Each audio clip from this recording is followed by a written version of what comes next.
versus IMBC and 3 others. And the last one, but not least, petition number 009 of 2022, Ruben Kigame Richete versus IMBC and others. In addition to these petitions, we received a total of 24 interlocutory applications and 1 preliminary objection, which were filed in this court. 2 of the presidential election petitions were struck out. That is petition number 006 and 009 of 2022 for failure to meet the constitutional threshold as set out under Article 140 of the Constitution. On 29 August 2022, this court also admitted 3 amici curiae briefs by the Law Society of Kenya, the Kenya section of International Commission of Jurists, and John Warubengo and 2 others. Upon perusing and considering the issues raised in the remaining presidential election petition numbers 001, 002, 003, 004, 005, 007, and 8, the responses and the submissions filed thereto, this court found that all the 7 petitions substantially raised similar issues and sought similar reliefs. Consequently, on 30th August 2022, this court ordered that the 7 petitions be consolidated and designated presidential election petition number 005 of 2022 as the read file. From the consolidated petition, the responses filed and submissions filed by all the parties, the court crystallized the following issues for determination. And those issues are there. We have repeated them several times. I will not read them.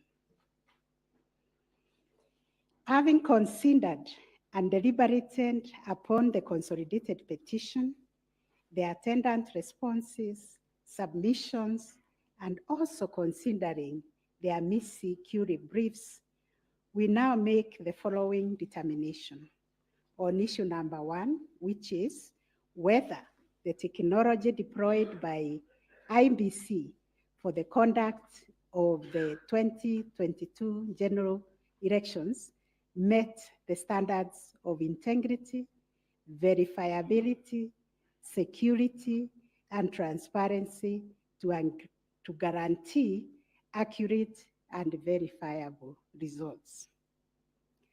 As noted in the introduction, lack of trust in the electoral system has endured in Kenya for a long time. This led to the introduction of electoral technology following recommendations made by the Independent Review Commission on the general elections held on the 27th December 2007, popularly known as the Kriegler Commission report. That report recommended integration of technology into Kenya's electoral process for registration, identification of voters, and transmission of results. These were enacted in Section 44 of the Elections Act 2011. By this statute, IMBC is enjoined to adopt technology in the electoral process. As a consequence, the IMBC developed a technology known as Kenya Integrated Electoral Management System, KIMS, making Kenya's election process an hybrid as it employed both technology and manual processes. The first, third, and fourth petitioners in the consolidated petition challenge the technology used by IMBC during the 2022 general election. They print that the manner in which technology was deployed and utilized fell short of the prescribed constitutional and statutory standards. As regards the audit of the register of voters, they urge that INBC, pursuant to its elections operations plan, committed itself to conducting an audit of the register of voters by 31st March 2022. To the contrary, they arrange it only publicly availed the audit report on its website on 2nd August 2022, which was only 7 days to the elections. In this report, it was noted that the auditors established serious gaps and risk to the electoral process, including numerous cases of change of voter stations without knowledge or approval of the affected voters. Grant of voter update privileges in INBC, IDMs to 14 user accounts and related to voter registration. Reducing the accountability of user activities in the register of voters. Presence of 11 active generic accounts on the MBIS application and the 2 MBIS users with the same logging identification. Risking unauthorized system users, possible interference, change of particulars on the activation of voters in the system. INBC's failure to set up access, decertification, and user activity review process. And INBC was also arranged to have failed to respond to requests by auditors for crucial information. On the integrity of the technology deployed, it was the case for the 7th petitioner that in order to comply with Article 86 of the Constitution and Section 44 of the Elections Act, the technology deployed must be simple, accurate, verifiable, secure, accountable, and transparent. On the simplicity of technology, the 7th petitioner contends that the KIMS kit failed the tests as they were not easily usable by ordinary citizens without expert knowledge. They further assert that INBC was expected to procure and put in place a technology necessary for the conduct of the general election at least 120 days before the election and ensure consultation with the relevant agencies, institutions, and stakeholders. Furthermore, the petitioners arranged that INBC violated its constitutional duty by delegating the design, implementation, and conduct of the KIMS components of the election to a foreign company, Smartmatic International Holdings, BV. As a result, INBC staff and the public did not have full comprehension of the KIMS components. They conclude, therefore, that INBC abdicated and surrendered its role to conduct elections to Smartmatic, and that INBC vigorously fought any attempt to subject Smartmatic's activities to accountability and transparency, including the safeguards required by Regulations 61, 69, and 75 of the Elections General Regulations 2012. In response, INBC has submitted that the electoral system met the constitutional threshold, that all the necessary information was accessed only by the authorized persons. The information was accurate, complete, and protected from malicious modification, either by authorized or unauthorized persons. IMBC maintained an audit trail on activities related to information, and that the information was available and could be authenticated through the use of various security features.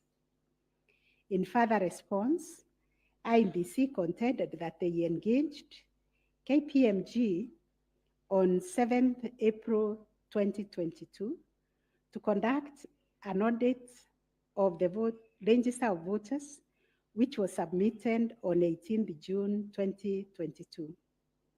In addition, it issued a briefing on the report on 20th June 2022, summarizing the thematic areas therein and disclosing its findings as well as actions taken to remedy the issues identified. It also conducted its annual audit in compliance with Regulations 11 and 12 of the Election Technology Regulations 2017 and a certification of compliance issued to it on 3rd August 2022. IMBC relied on sworn affidavits by Michael Ouma, Moses Sunkuri, and Hussein Majan on 26th August 2022, which were to the effect that it published the interim report by KPMG on 8th June 2022 and embarked on remedial measures aimed at effecting the recommendations ahead of publication of the final report. It was ascertained that it could not publish the full final audit report, as doing so would compromise the integrity and security of the electoral technology system, considering the provisions of the Data Protection Act, which imposes a duty to protect the data of Kenyan voters. On the other hand, the first and second respondents urged that even if there was failure of technology, it did not vitiate the result of the presidential election.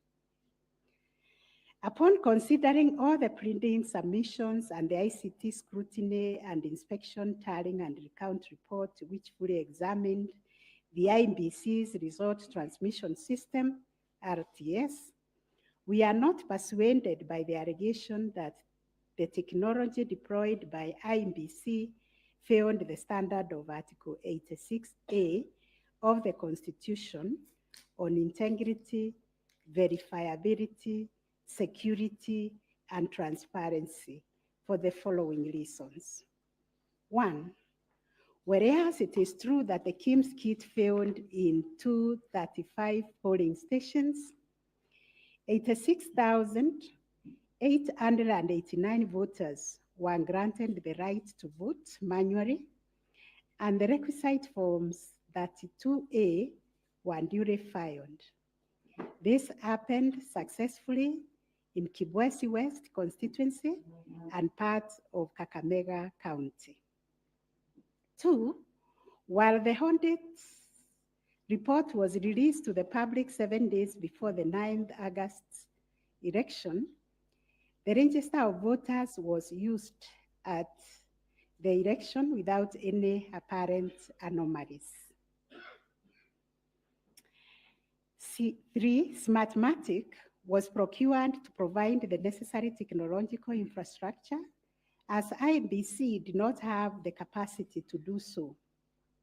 No credible evidence meeting the requisite standard of proof of access to the system by unauthorized persons was adduced by the petitioners.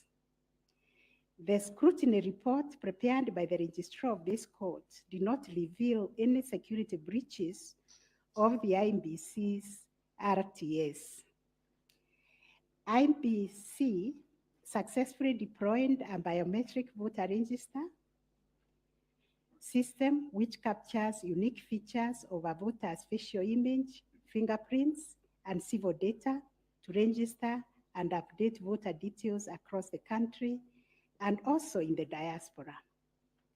The BVR captures a voter's facial image, fingerprints, and civil data, which features are unique to each of the voter. In compliance with Section 6A of the Elections Act 2011, IEBC opened the register of voters for verification of biometric data by members of the public for a period of 30 days. Thereafter, the register was revised to address issues arising from the verification exercise. KPMG then audited the register, and we are satisfied that the inconsistencies and inaccuracies identified during the audit were somewhat successfully addressed. The second issue was whether there was interference with the HAP rounding and transmission of Forms 34A from the polling station to the IEBC public portal. The first petitioner arranged staging that a person who had access to the RTS intercepted, detained, or stored Forms 34A temporarily to convert or manipulate it before uploading it on IEBC's public portal. It is arranged also on 11th August 2022, IEBC dumped over 11,000 Forms 34A on the public portal between 11 to 11:09 hours. To rebut this allegation, IEBC and its chairperson, in their response dated 26 August 2022, denied staging and unauthorized intrusion of the RTS. In that regard, they urge that every image of Form 34A was uploaded immediately after the transmittal of results. The form was received as evidence by the timestamp. Similarly, the first respondent denied these allegations. Our finding: 1, no credible evidence was presented to prove that anyone accessed the RTS to intercept, detain, or store Forms 34A temporarily before they were uploaded to the public portal. The allegation that 11,000 Forms 34A were affected by staging was similarly not proved. 2, the allegation that IEBC, its officials and strangers used a tool to tamper with the Forms 34A before converting them to the portable document format, that is PDF, that eventually appeared on the public portal, was sufficiently explained when IEBC demonstrated how KIMS captured and transmitted the image of Form 34A. Accordingly, we dismiss that allegation. 3, during the ICT scrutiny, it turned out that the transmission logs produced in the affidavit of Justice Nyangaya were of no probative value.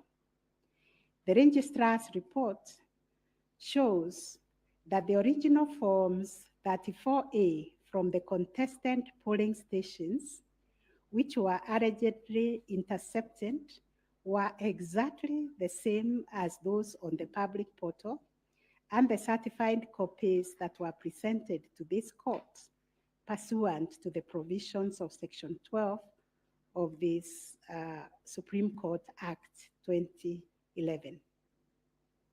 4, regarding the allegation that the integrity of the public portal was compromised, this was disproved by evidence of consistent attributes such as unique timestamps, uniform PDF conversions at the polling stations, correct polling station mapping, and consistent KIMS reporting from verification to transmission of results. 6, the RTS was configured on a virtual platform network, VPN, and the SIM cards locked to a specific polling station. The server was also configured to accept results only from authorized and properly mapped KIMS kits. In our view, the petitioners failed to produce credible evidence to the contrary. 7, a review of some of the logs presented as evidence of staging showed that they were either from logs arising from the 2017 presidential election or were outright forgeries. In our considered view, there was no evidence of a man-in-the-middle server configured to the IEBC's VPN network, and no evidence was produced to show that the chairperson of IEBC and staff were part of the arranged conspiracy to stage the transmission process.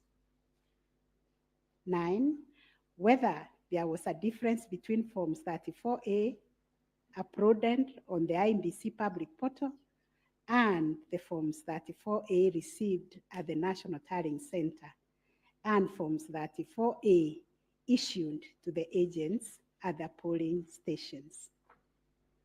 On this issue, the first petitioner's case was that there was deliberate manipulation and tampering with Forms 34A, as demonstrated in the affidavits, to the effect that votes were being deducted from the first petitioner and being added to the first respondent. To support this petition, evidence was contained in the affidavits of Honorable Martha Karua, sworn on 21st August 2022, Celestine Anyango Opio, Arnold Ochieng Oginga, and John Mark Githongo, which was sworn also on 21st August 2022, and a further affidavit sworn on 28th August 2022. Dr. Nyangasi also swore an affidavit on 21st August 2022, and so was Martin Papa, to support that allegation of handing and subtraction of votes. On the other hand, IEBC and its chairperson urged that all Forms 34A transmitted to IEBC portal were not interfered with or manipulated. Further, that the Forms 34A signed at the polling station and issued to the agents were identical to the Forms 34A uploaded on the public portal and delivered to the National Tallying Center at the Bomas. It was contended that in any event, IEBC used the original physical Forms 34A to tally, verify, and declare the presidential election results. This court ordered scrutiny of the forms from the 41 polling stations outlined in the affidavit of Celestine Opio to ascertain the allegation of interference. And this is our finding.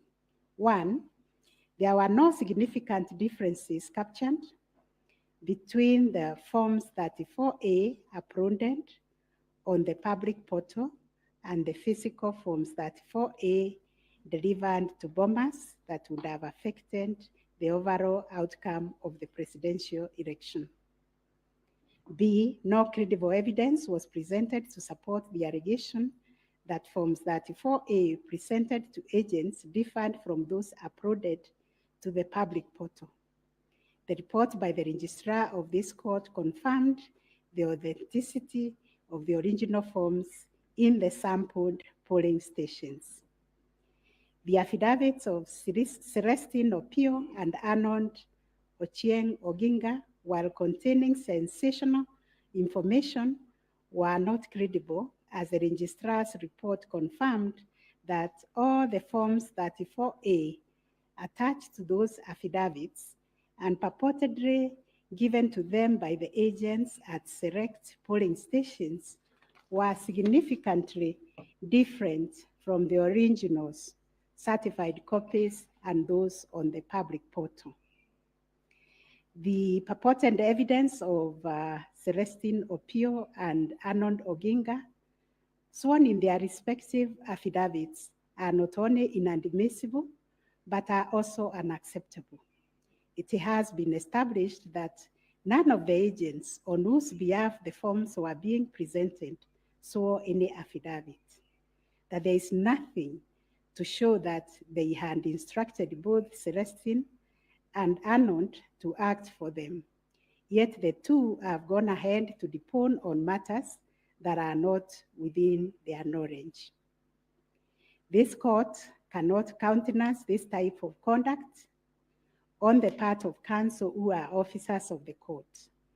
Though it is elementary learning, it bears repeating that affidavits filed in court must deal only with facts which an opponent can prove of his own knowledge, and as a general rule, counsel are not permitted to swear affidavits on behalf of their clients in contentious matters like the one before us, because they run the risk of unknowingly swearing to falsehood and may also be liable to cross-examination to prove the matters deponed. We must remind counsel who appear before this court, or indeed before any other court or tribunal, of the provisions of sections 113 and 114 of the Penal Code that swearing to falsehoods is a criminal offense, and two, that it is an offense to present misleading or fabricated evidence in any judicial proceeding. Section 114 of the Penal Code states, and I quote, "Any person who swears falsely or makes a false affirmation or declaration before any person authorized to administer an oath or a declaration upon a matter of public concern, and at such circumstances that the false swearing or declaration, if committed in a judicial proceeding, would have amounted to perjury, is guilty of a misdemeanor." One of the most serious losses an advocate may ever suffer is the loss of trust by judges for a long time. Such conduct amounts to interference with the proper administration of justice. The contents of the affidavit of John Mark Githongo, which may contain forgeries, are also dismissed for not meeting the evidential threshold. Those averments contain no more than incredible and hearsay evidence. No admissible evidence was presented to prove the allegation that Forms 34A were fraudulently altered by a group situated in Karen under the direction of persons named in the affidavit, and video clip attached to it. As a matter of fact, these two affidavits amount to double hearsay and incapable of being proved at each of the rears. We turn to Form 34A for Gacharaigo Primary School, which was sensationally presented by Madam Judy Soweto, advocate, to show that one Jose Camango accessed the RTS and interfered with the result contained therein. This also turned out to be no more than hot air, and we were taken on a wild goose chase that yielded nothing of probative value. The Kim's kit relating to Songonyo Primary School, which bore the same serial number with another, was admitted by IMBC as an inadvertent manufacturer's error. We are also satisfied that the two kits and other identifying features that were markedly different, including the timestamps and polling code, and therefore nothing turns on this anomaly. Therefore, to the question whether there was a difference between Forms 34A uploaded on the IBC public portal and those received at the National Tallying Center, and those issued to the candidates' agents at the polling station, we have found none. Issue number 4, on whether the postponement of gubernatorial elections in Kakamega and Mombasa counties, parliamentary elections in Kitui, Rural, Kachiriba, Rongai, and Pokot South constituencies, and electoral ones in Yaki West, in North Imenti constituency, and Koanjenga in Embakasi South constituency, resulted in voter suppression to the detriment of the petitioners, and especially in petition number 5 of 2022. It is common knowledge that IEBC postponed elections for various seats during the general elections of 9th August 2022 due to mix-up of ballot papers in the above-named electoral units. It is the combined case of the first and second petitioners that, in terms of Articles 136, 2A, 177(1), and 181, as read with Article 1(1) of the Constitution, the chairperson of IEBC had no jurisdiction to postpone elections in those areas. That Section 55B of the Elections Act is inconsistent with the Constitution and therefore void to the extent that it purports to donate to IEBC power to postpone elections in the constituency, county, or ward, contrary to the Constitution, and the postponement undermined the conduct of free, fair, credible elections by depriving the voters an opportunity to vote for all the candidates on the dates stipulated by the Constitution. The petitioners further contend that the postponement of elections and the overall effect of suppressing voter turnout in the electoral units in question, which was prejudicial to him. Both the first and third petitioners also believe that elections were deliberately postponed in Kakamega and Mombasa counties. It was arranged that these areas are considered to be first petitioner strongholds, and as such, the postponement of elections worked to his disadvantage and handed that benefit to the second respondent. These assertions were denied by IEBC and its chairperson. They, however, admitted that they experienced confusion with the printed ballot papers and explained that they only discovered the mix-up on the eve of the election when the ballot papers were being distributed to the polling stations.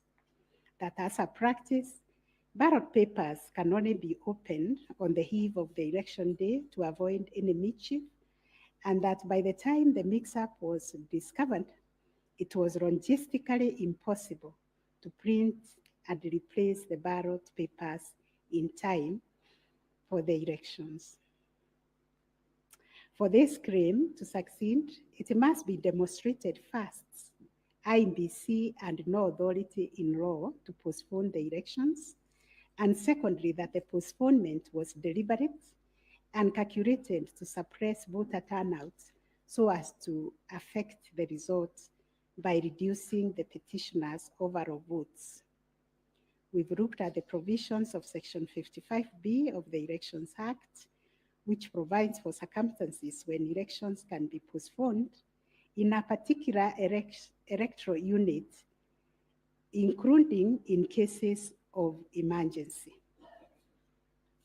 We are therefore satisfied that on the basis of the foregoing provision, the third respondent and the requisite power to postpone election in the constituencies, counties, and wards in question. Concerning the allegation of voter suppression, we note that voter suppression is generally recognized as a political strategy which takes many forms, but whose practical effect is ultimately to reduce voting by deliberately discouraging or preventing targeted groups of people from exercising their right to vote and thereby to influence the outcome of an election. It therefore goes against the letter and the spirit of Article 38, which guarantees every citizen the right to make political choices based on universal suffrage. As regards this allegation, it has not been shown that by postponing elections in the named electoral units, IEBC acted in bad faith or was influenced by irrelevant factors and considerations.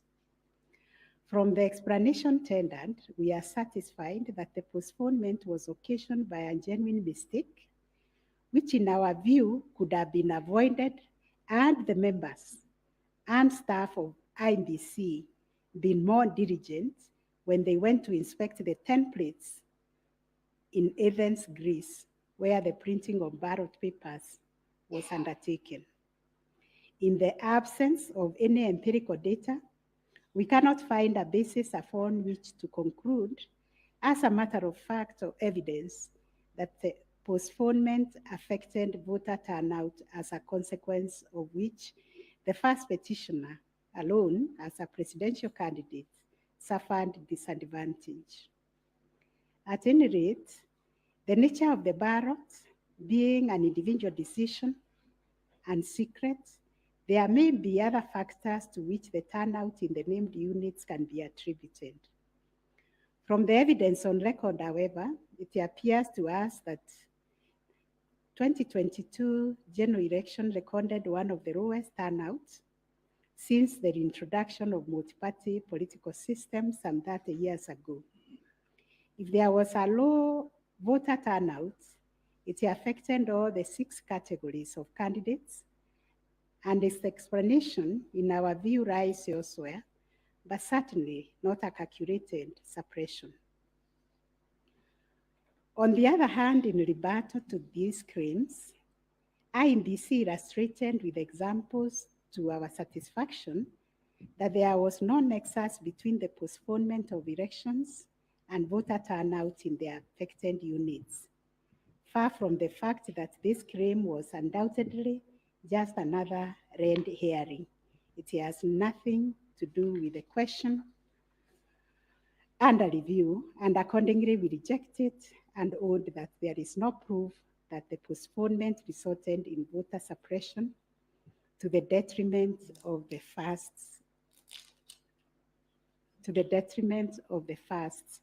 petitioner. Whether there were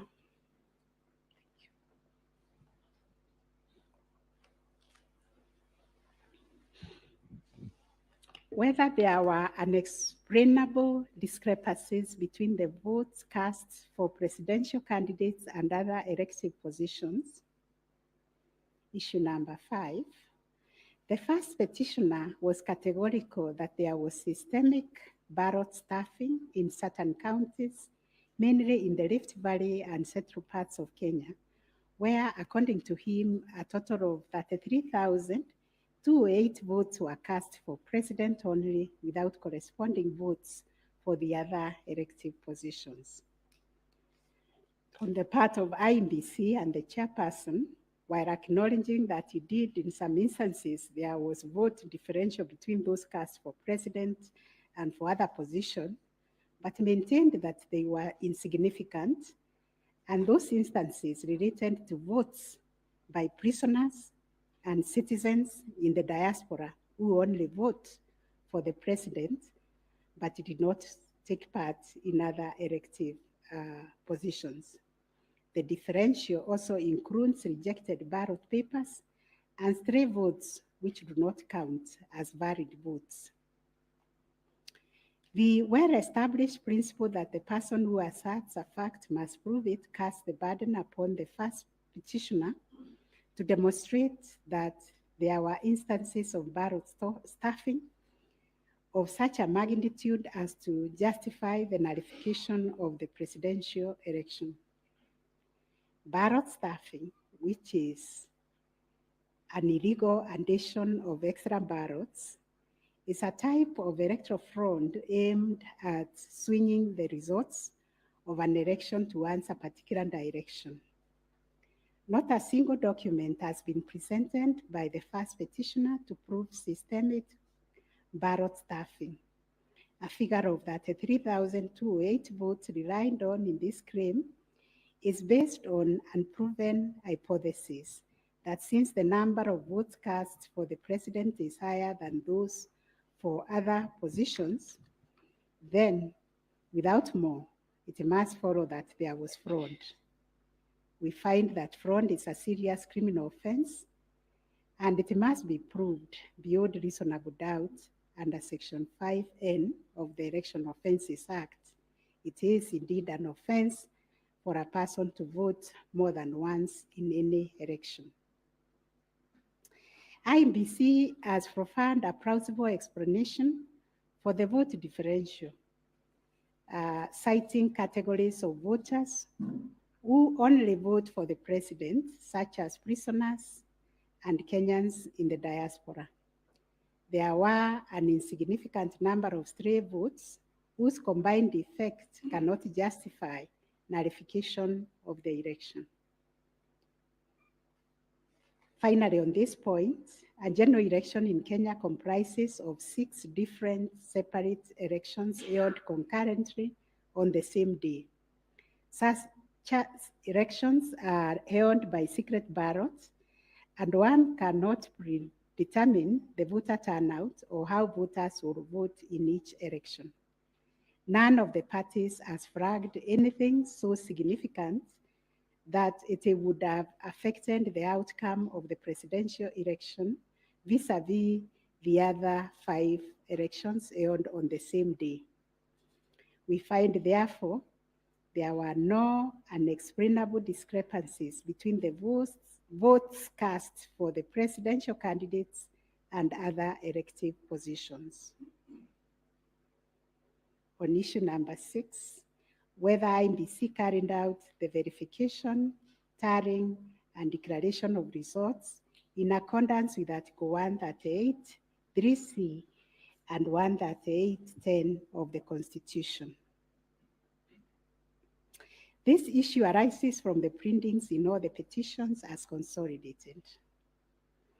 Based on the said printings, the affidavits sworn in support thereof, and the written and oral submissions by parties, two viewpoints regarding the meaning, scope, and application of Article 138, 3C, and 10 of the Constitution have been advanced.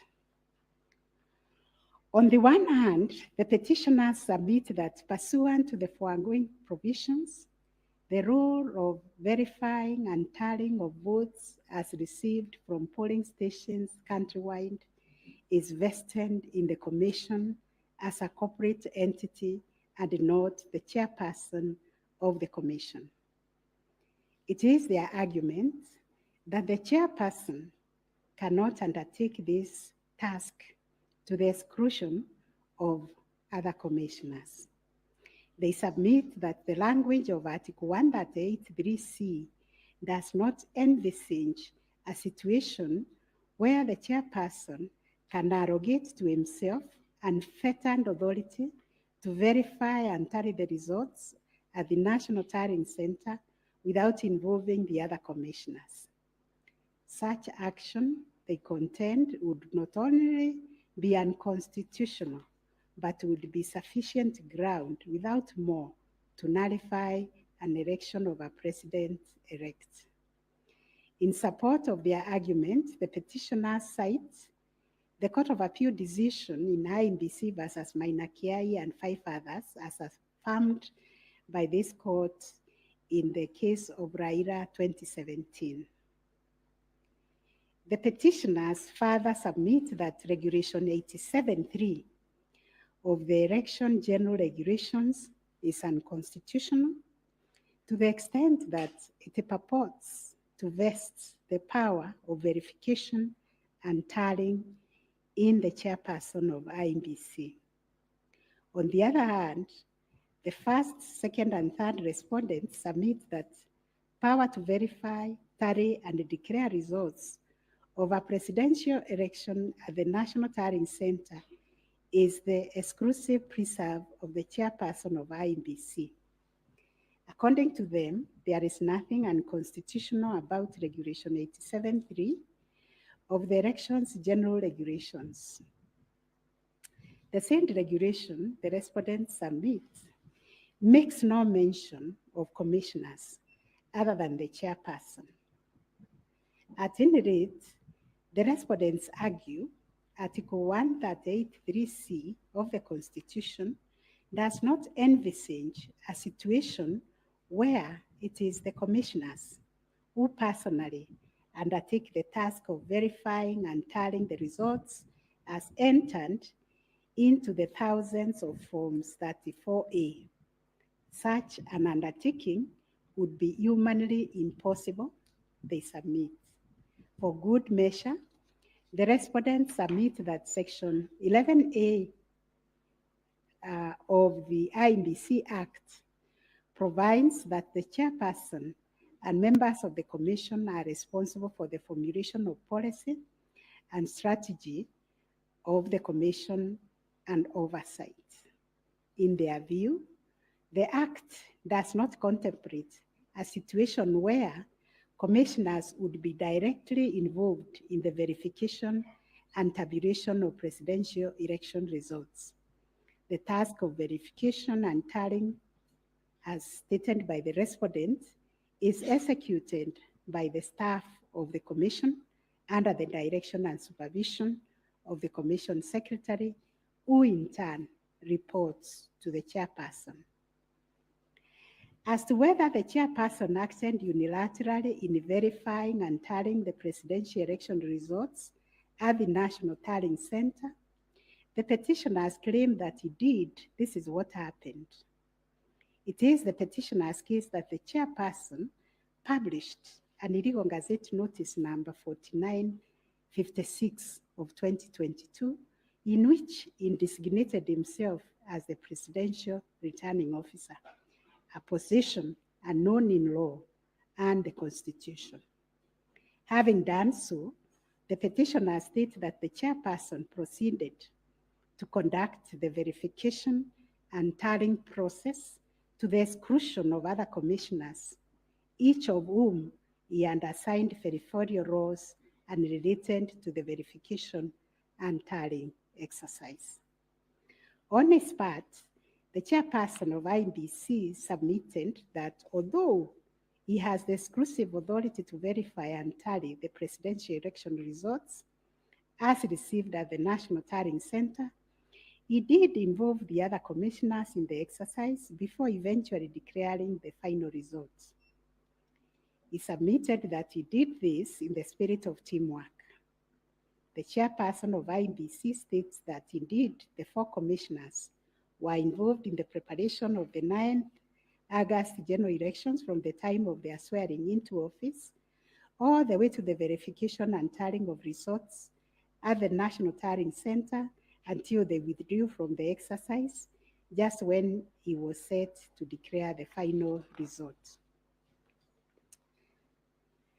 Having considered all the parties' submissions, we find that pursuant to Article 138(3)(c) of the Constitution, the power to verify and tally presidential election results as received at the National Tallying Center vests not in the chairperson of IEBC, but in the commission itself.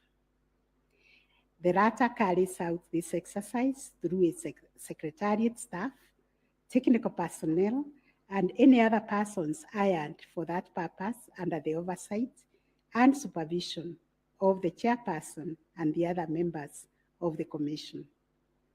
In line with this court's decision in Raila Amolo Odinga versus another versus IEBC and 2 others, as reported in 2017 Kenya Law Report, popularly known as Raila 2017, and the Court of Appeal decision in IEBC versus Maina Kiai, we also find that the chairperson cannot arrogate to himself the power to verify and tally the results of a presidential election to the exclusion of other members of the Commission.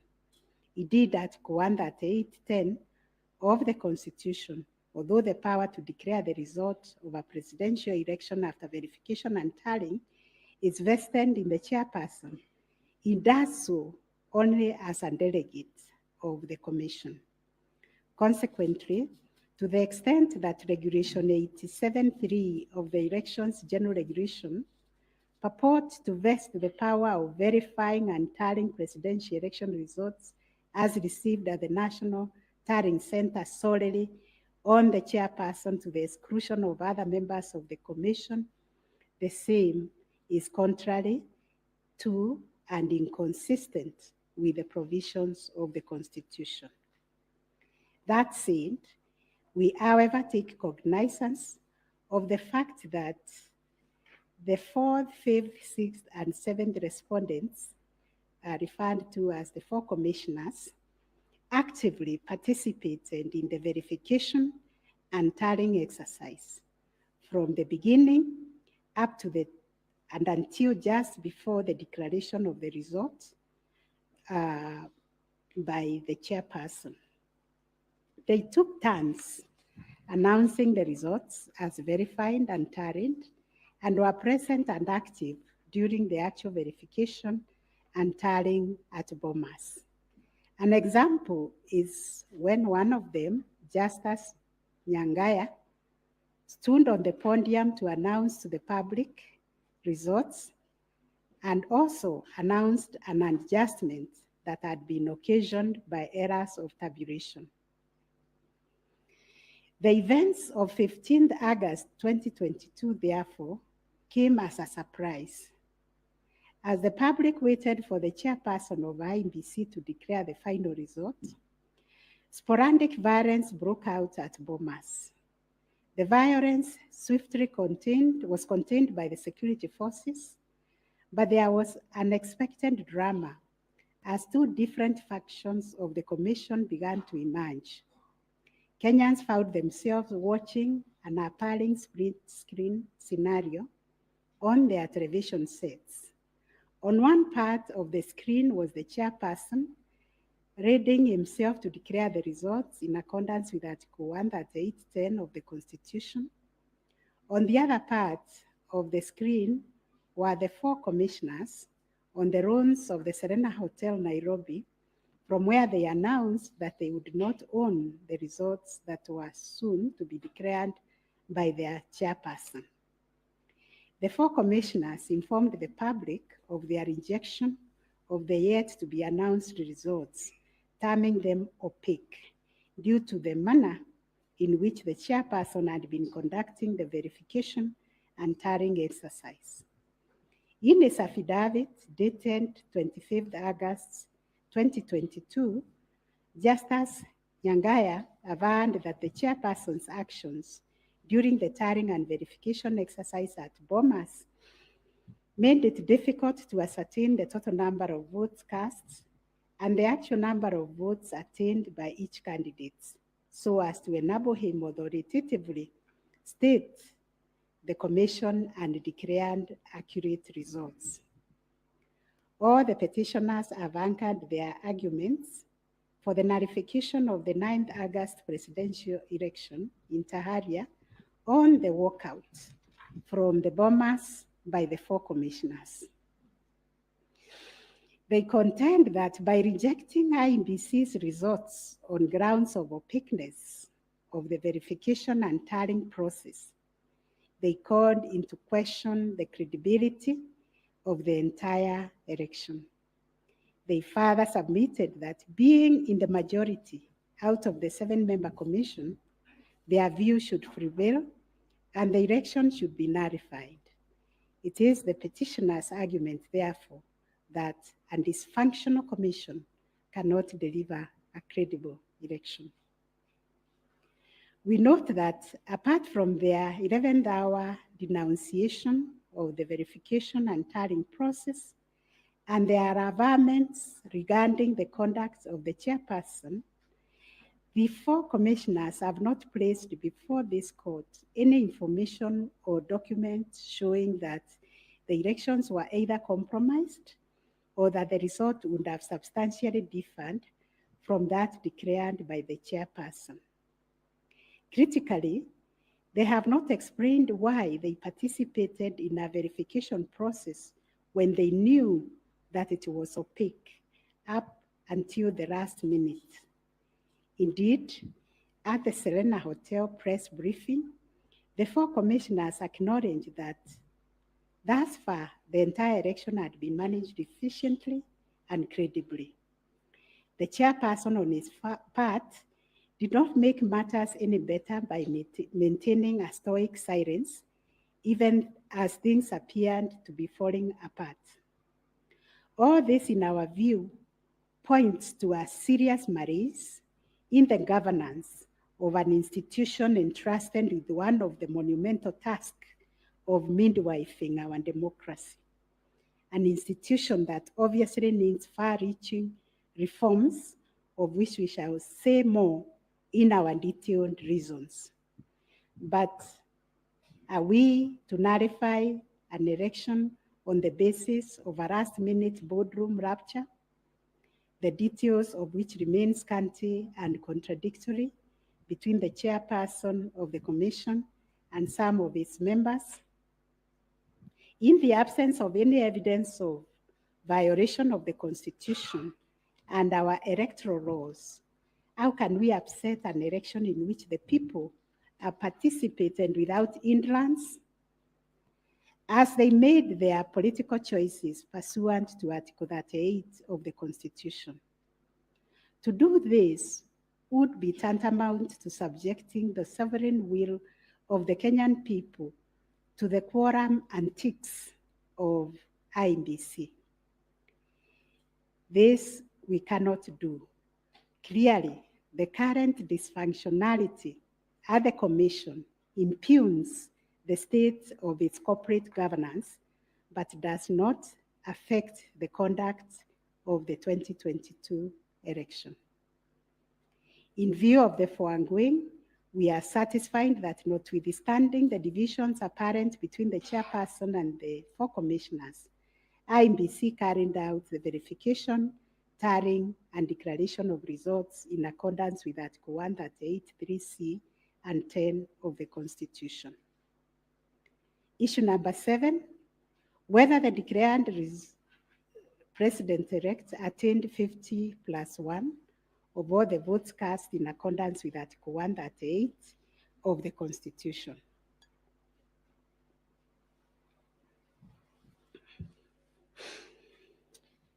The first, second, and third petitioners averred that the first respondent did not garner 50%+1 of the total votes cast, and therefore did not meet the threshold provided by Article 138(4)(a) of the Constitution.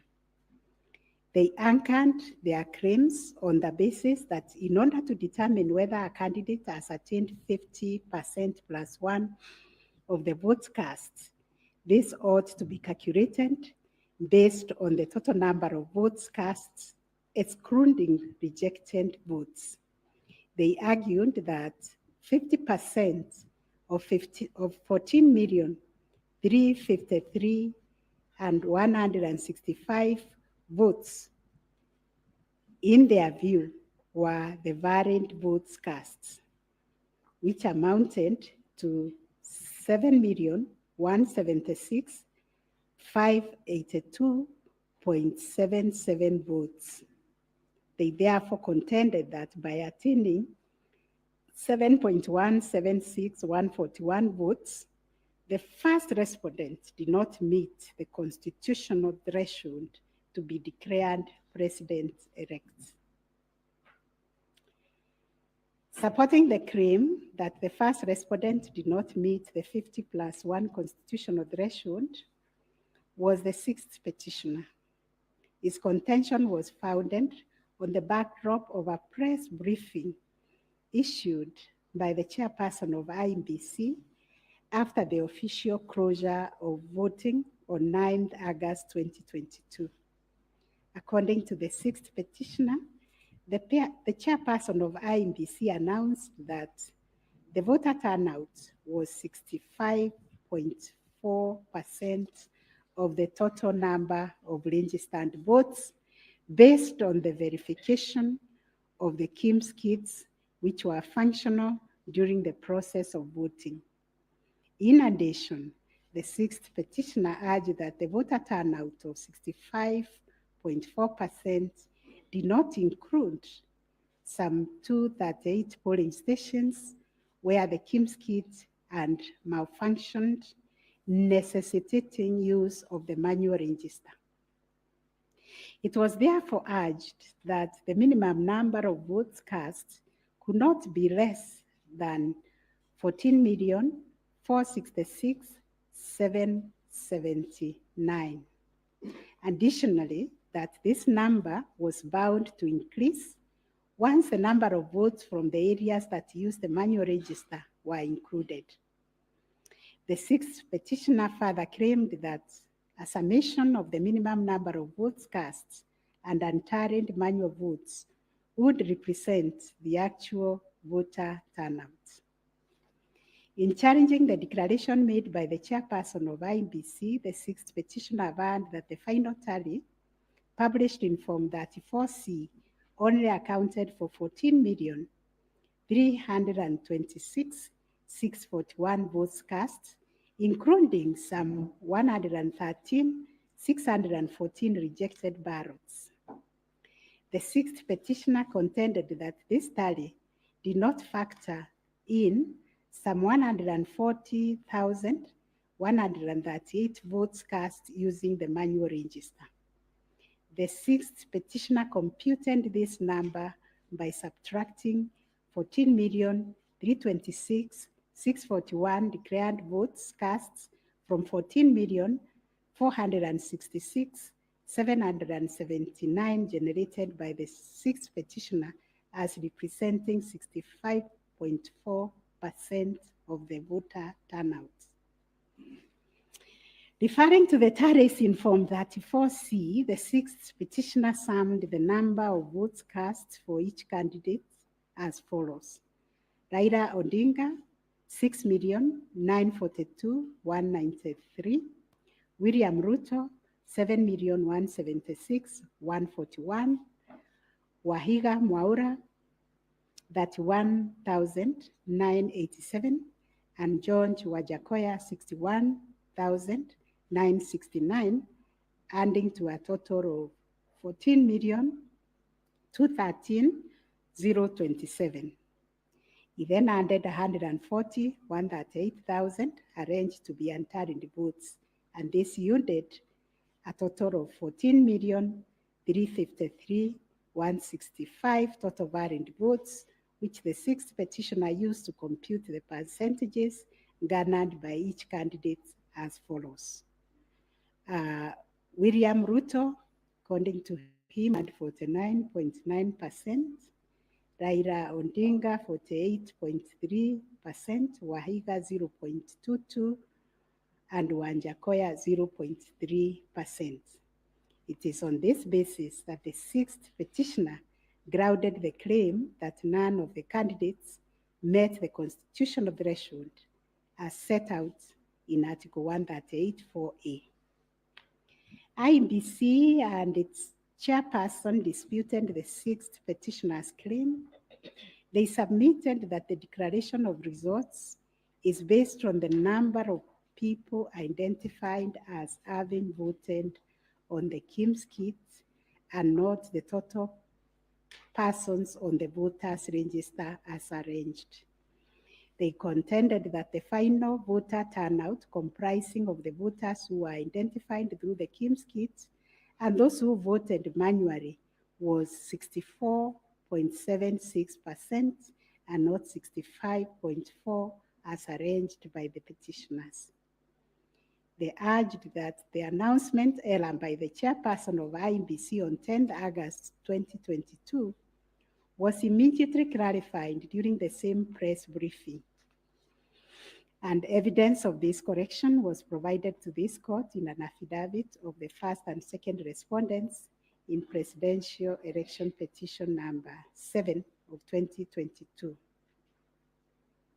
According to IEBC and the chairperson, 14,239,862 voters were identified using the KIMS kits, while 86,889 voters were identified using the printed voter register. Therefore, the total valid votes cast were 14,213,137, while the total number of rejected ballots were 113,614, constituting 14,326,751 total votes cast. They illustrated that the first respondent garnered 7.176,141 votes against 14,213,137 total valid votes cast, yielding a percentage of 50.49 to meet the requisite constitutional threshold for a candidate to be declared president-elect.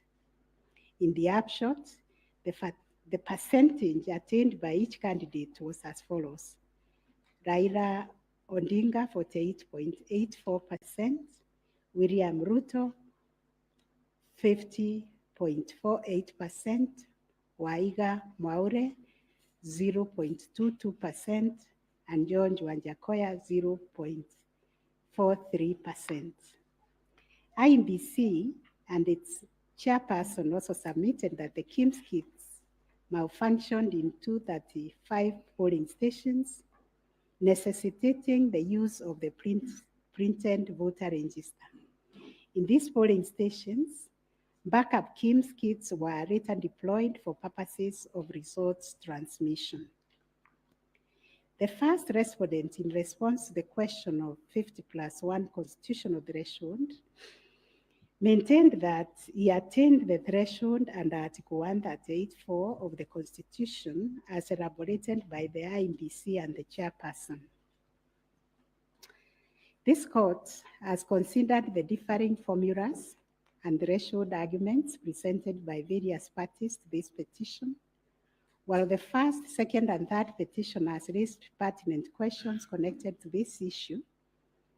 We shall address them together with those of the sixth petitioner, who has addressed and focused on the issue as specifically framed in detail. It must be restated that the case made by the sixth petitioners concerns a data-specific threshold as enunciated under Article 138(4) of the Constitution, that without attainment of which there can be no declaration. This data-specific threshold is what this court declared in John Aaron Mwau and two others versus IEBC and others.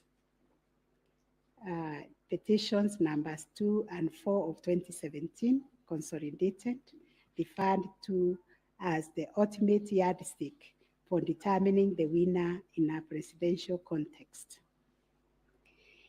In Raila Odinga and 5 others versus IEBC, petition number 5, 3, and 4 of 2013, this court asserted that rejected ballot papers do not constitute a vote cast to be included in calculating the final tally in favor of a presidential candidate.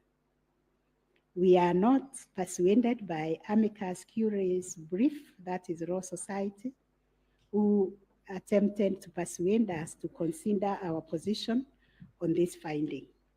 We reiterate that rejected votes cannot be taken into account when calculating whether a presidential candidate attained 50% plus 1 of the votes cast in accordance with Article 138(4) of the Constitution.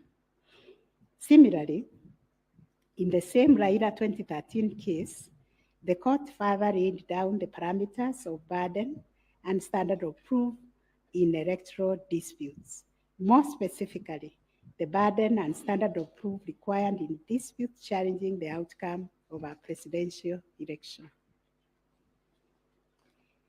And this is what the court said, I quote, in the case of data-specific electoral requirements, such as those specified in Article 138(4) of the Constitution, for an outright win in the presidential election, the party bearing the legal burden of proof must discharge it beyond any reasonable doubt.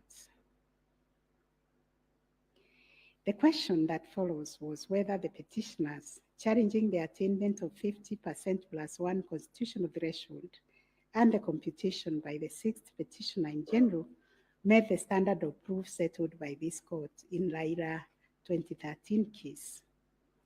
The premise of the sixth petitioner's percentage computation was a press briefing made by the chairperson of IEBC on 10 August 2022, when the evidential burden shifted to IEBC and its chairperson, as it does in election cases. They produced video evidence correcting the percentage voter turnout to read 64.6 at the time of the briefing. This percentage, however, did not include reports from all the Kim's kits and 86,889 voters who were identified manually using the printed register of voters.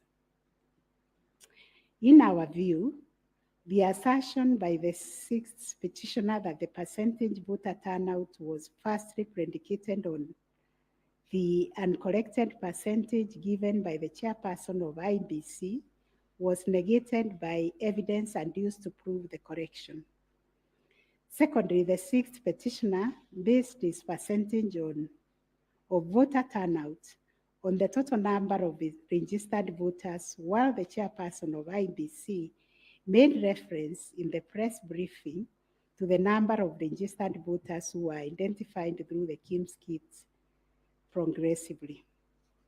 The sixth petitioner also asserted that rounding off of votes cast in a presidential election as a means of assessing the threshold under Article 138(4) of the Constitution kills and bars voters, which is illegal and unconstitutional. We have deliberated on this proposition and found that it is not mathematically sound and that the rounding off done by IEBC and the chairperson was correct. Consequently, we find that the petitioners did not provide a watertight case to warrant the setting aside of the results of the presidential election on the basis of not having met the threshold provided under Article 138(4)(a) of the Constitution. On the voter turnout, therefore, we find that the formula predicated on the number of voters identified through Kim's kits progressively and used by IEBC and the chairperson to generate a percentage of 64.76% was correct. Having settled the issue of voter turnout, we must ask ourselves whether in the making of the declaration, the chairperson of IEBC applied the formula in Article 138(4) of the Constitution, which is total votes cast less rejected votes divided by 2 must always give 50% plus 1 vote. Given the numbers that were presented to us by IEBC and the chairperson, this will translate to 14,213,137 divided by 2 plus 1, which makes 7.106569.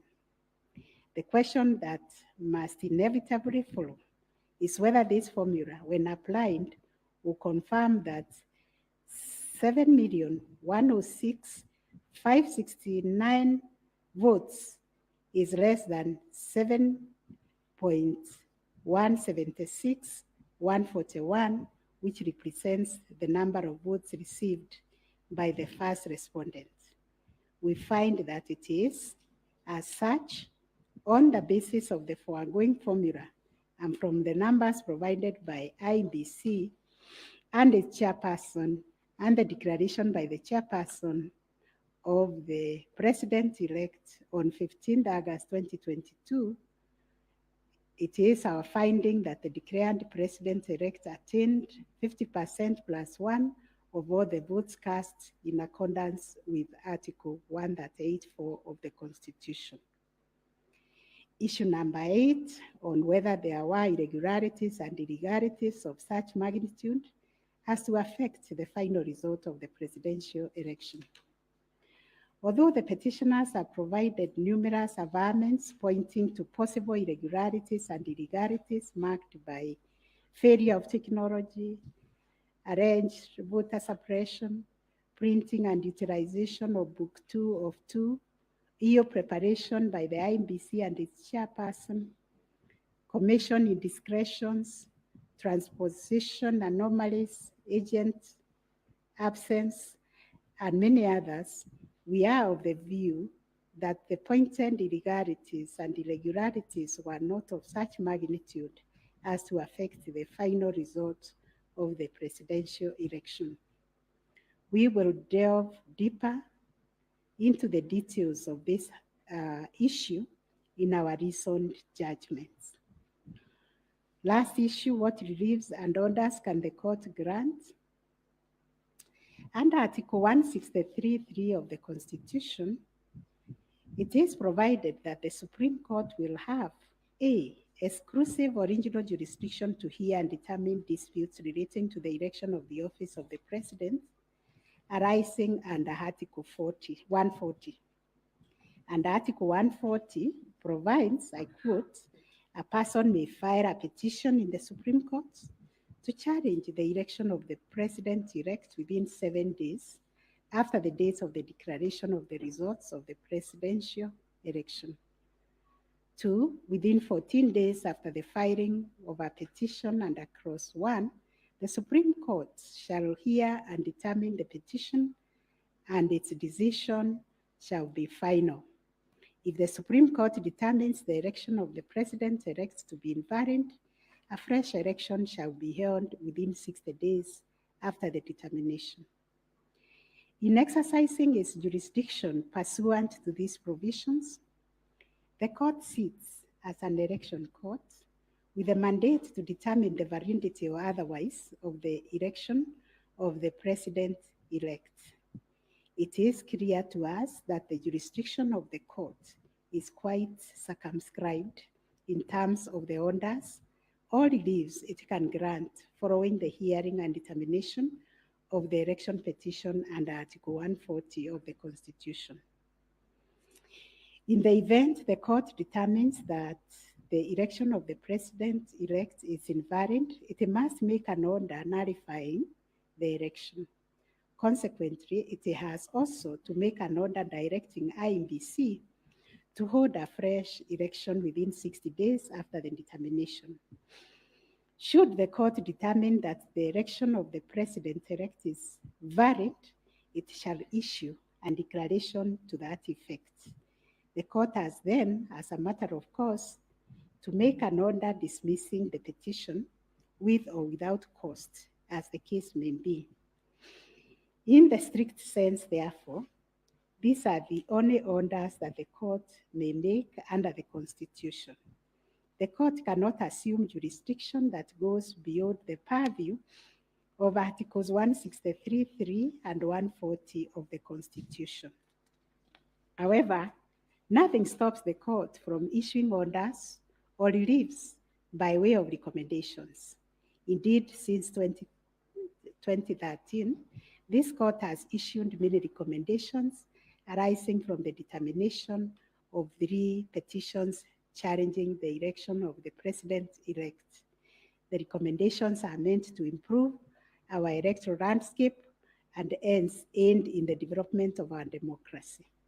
In this regard, this court has been greatly aided by the contributions also of the amici curiae, and the court places a heavy premium on those briefs that were filed and those which were admitted.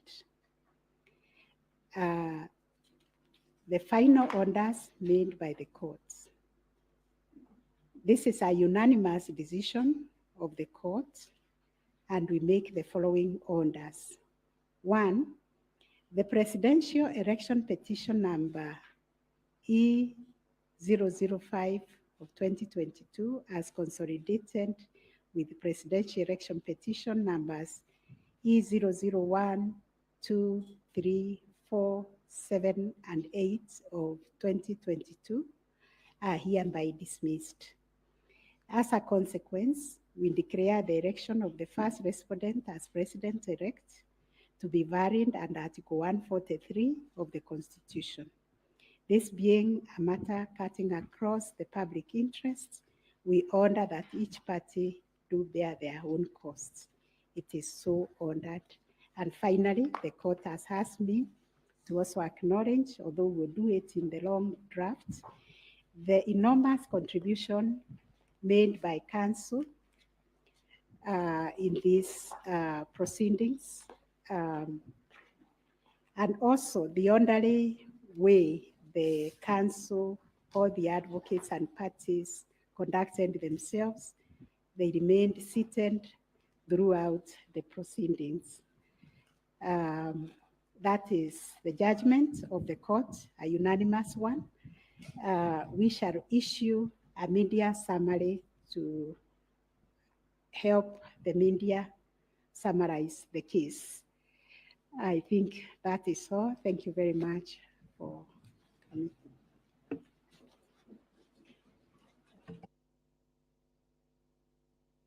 My lady, Madam Chief Justice, and the learned judges of this court, again, I am requested by my colleagues to thank you most profusely for your labors into delivering this judgment, listening to all of us, and giving our nation this judgment so that we may move forward. Thank you, and God bless you. It may please the court. It is not true that I asked the Attorney General Emeritus to talk on our behalf. Next time you should talk to me. Let me similarly, on behalf of the lawyers for the counsel for the first and second petitioner, thank the court. It has been a journey, worthwhile journey, sitting through these proceedings. And we thank the court for your patience and for the delivery of this judgment within the time stipulated. We thank you.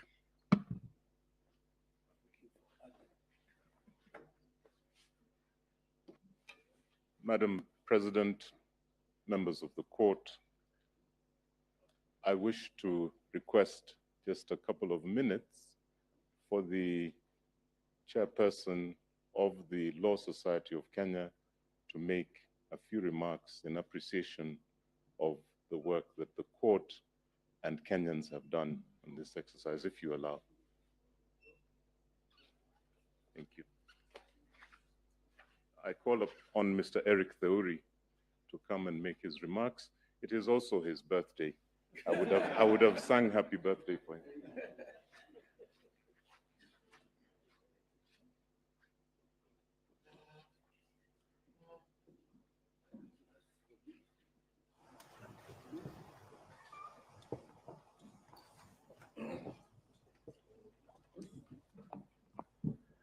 My Lord, the Chief Justice of the Republic of Kenya, the President of the Supreme Court, the Deputy Chief Justice and all the justices of the Supreme Court, I think it would only be fair that I make my remarks after counsel for the respondents, Senior Fred Ngatia, makes his remarks to the court.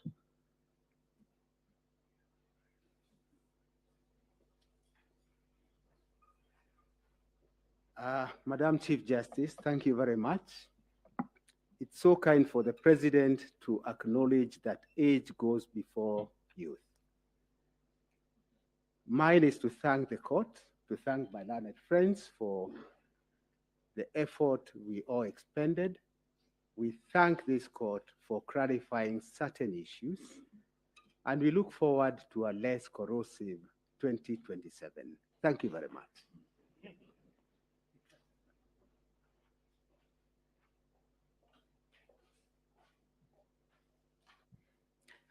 Madam Chief Justice, Madam Deputy Chief Justice, it's so nice to have two madams at the same time, and members of the court. Since there are only men talking, I decided that I should become a woman and talk. It's become too much of a male affair in here. But on behalf of well, I think we were the third petitioner, I wish to thank you, and you've clarified the Regulation 87.4, which I was feeling very passionately about, that it was unconstitutional from what I've heard. But thank you very much for the time you spent, and we do apologize if at times we looked like hooligans. I mean, you have said we behaved well, but we didn't behave as well as we should have. But thank you very much for your time and for delivering this judgment.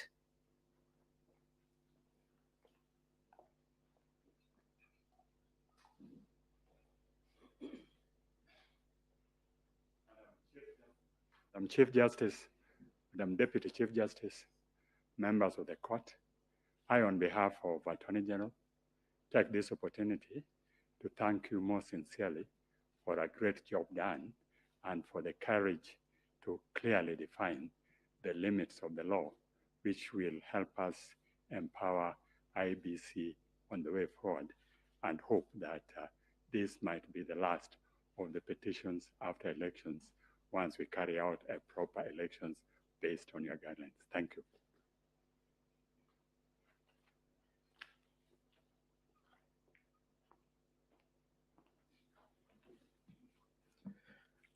The Chief Justice and the Justices of the Supreme Court.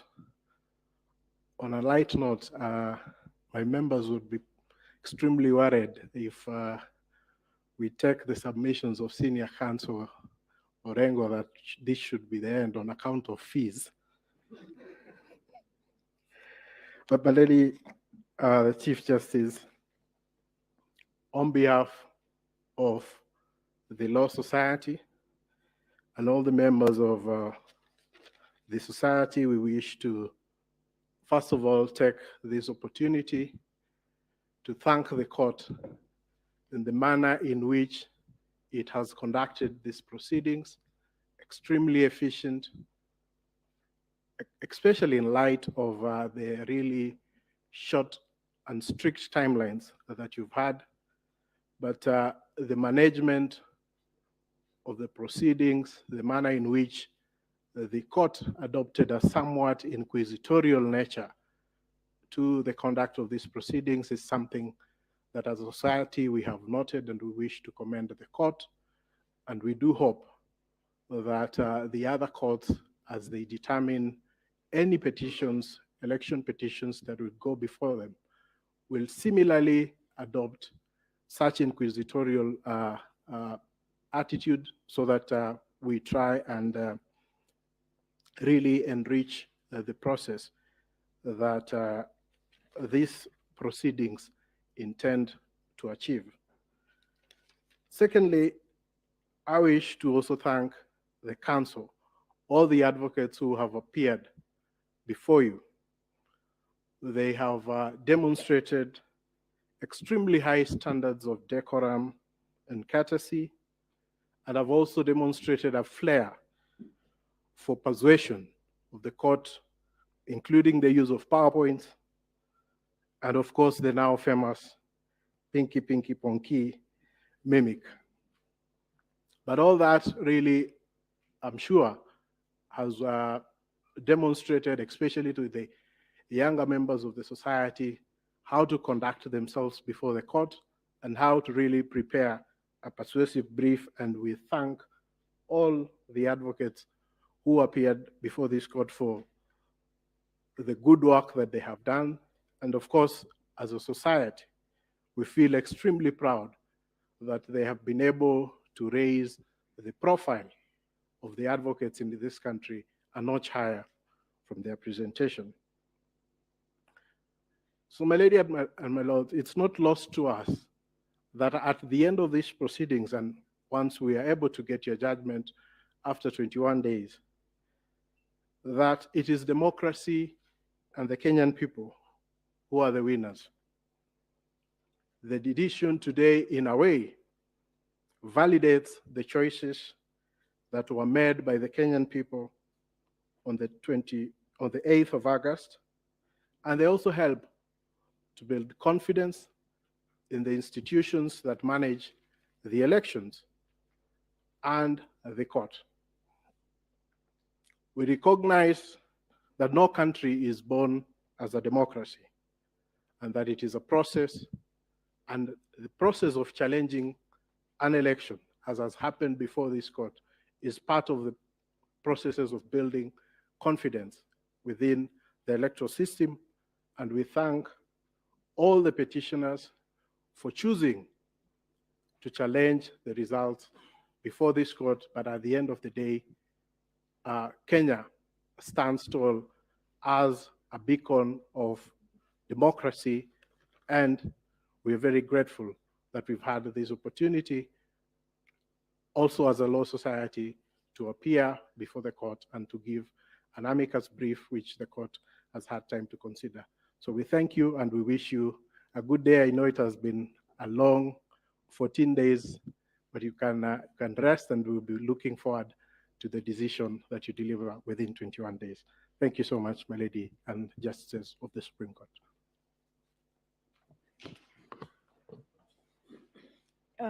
Thank you, Mr. President. I have been asked by the president of our court to react to your submissions, and in so doing, I am obliged to say that we are truly humbled by the statements that you have just made. More humbled because those statements come from both sides of the divide. And thank you for appreciating what we have to do within a very short while. Thank you for appreciating that it wasn't our wish that we were doing what we were doing. We were doing the wish of the Constitution of Kenya 2010, the laws of the Republic, the facts of the cases that you placed before us, and the evidence in rebuttal. We know that, and we have repeatedly said this, the President and I, whenever we have had time to talk to you in other fora, that we are incomplete without this side of the bar. We are incomplete without the advocates. We thank you. We will get opportunity to do that in the main judgment, in the reasoned judgment. But we really appreciate your industry. We were impressed by the submissions you took. And we were impressed, and we said this the last 3 days, I'll tell you something about that in a minute, by how deeply you believed in your clients' cases. That we think is a mark of an extremely grown legal profession, and we ask that you do not bring the bar down. You keep taking it up. In any contest of whatever nature, and even if we say there are no winners and losers, and even if we say that the winners are the Constitution and the people of Kenya, the truth is that some 6 million Kenyans will not be happy today. But that's the nature of the work we do. What we hope, and we hope you can advise your clients and our brothers and sisters that are the Kenyan people, that that is what was expected. One side had to win. One side had to be in total or a great extent of compliance with the Constitution and electoral law than the other side. That's how we saw it. We thank you very much. We, the 7 of us, have not slept since we parted company on Friday. I think it is showing on our faces. And we thank you that you appreciate that we work under difficult circumstances, especially because of time. As ground rules, we agreed when we left you here on Friday that we would not pick any of your calls. A lot of you called us, but we just couldn't pick your calls. And I hope you understand that we couldn't. We saw that you were trying to call us, but we just could not pick the calls. I hope you understand. And now if you allow us, again, on behalf of these 7 men and women, thank you very much for appreciating what we have to do. Thank you for giving us the honor to serve this country in these capacities. And let's hope that we can continue to grow our democracy this way. And thank you very much for everything you also do for the country. And now you allow us to go home and sleep. Thank you. The court is adjourned.